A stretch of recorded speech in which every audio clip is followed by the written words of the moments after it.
Controlling the inflated ego. The fact is that the complete banishment of inflated ego from an organization is a futile goal. Isn't that horrible? It will never happen, and it pains me to say that. Therefore, instead of removing ego entirely, make your goal to reduce it as much as possible so that creativity has a chance to flourish and take hold. Inflated ego reduction is something we can control. We just need a little background on how it gets out of control and what we can do about it. The development of an inflated ego is directly tied to these three things I have identified below. These techniques to combat and reduce the inflated ego will work in any organization or any career, no matter what your business does or where your career is headed. Number 1. Inflated ego is tied to the good old days. In many ways, inflated ego develops on top of a previous success or two. This is very important to recognize. There is no business anywhere in the world that has continued to survive unless at some point it had some success. The same thing is true of any career. It is probable that you would have been fired if you didn't have a previous success or two. That success could be big or small.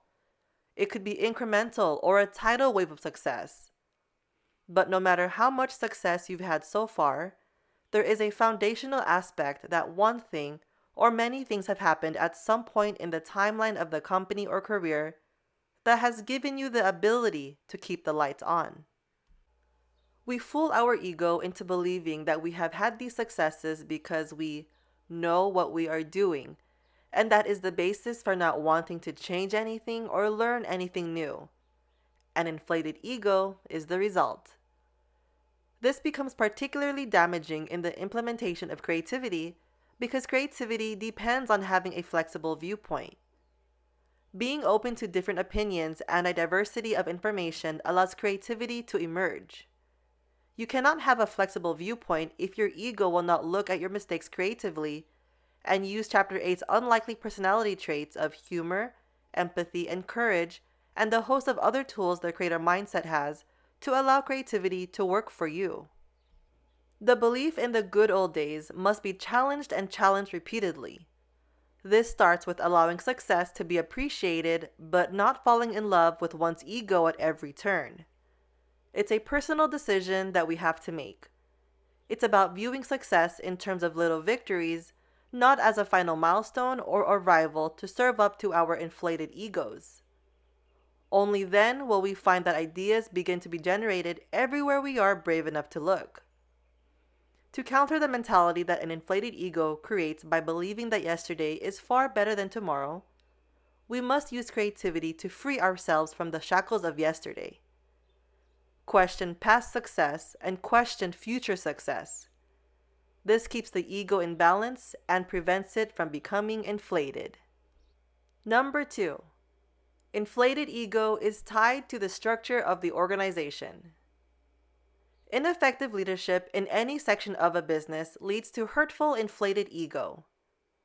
As an inadequate manager's ego tries to stay in control, that manager increasingly will use ego to try to maintain order.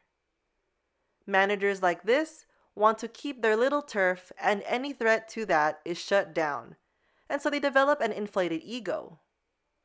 Because any threat is shut down, creativity is unable to take hold because it's a threat to their turf. This is a vicious cycle that forever prevents creativity from starting. If you are an employee stuck in this cycle, the only way out is creativity as a method of generating fresh and new ideas. Because creativity tends to work in tangential and nonlinear ways, you may not see immediate success. You may not see an immediate impact.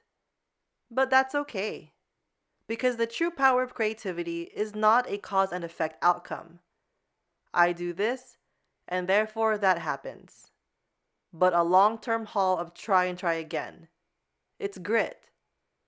And if you are stuck under someone who is protecting his or her inflated ego's turf island, adherence to creativity to elevate the power of the idea will work eventually. It may not happen in the way that you expect, but it will happen eventually because creativity is an antidote for all darkness and ego.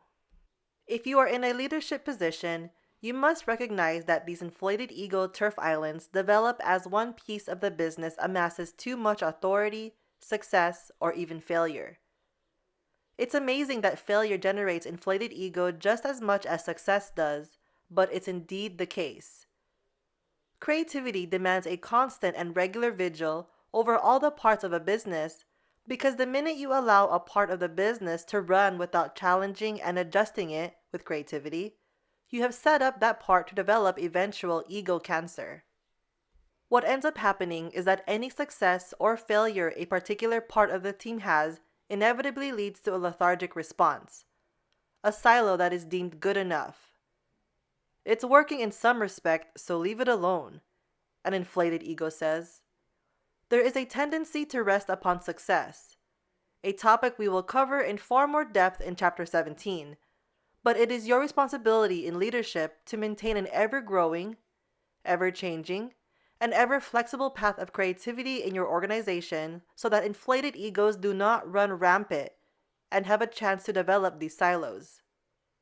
It is also tied to comfort, which we shall see is a place where inflated ego loves to hide. Number 3.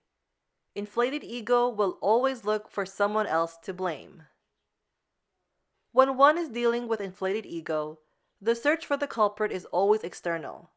I have heard it all. The most common include, my clients are difficult. The economy sucks.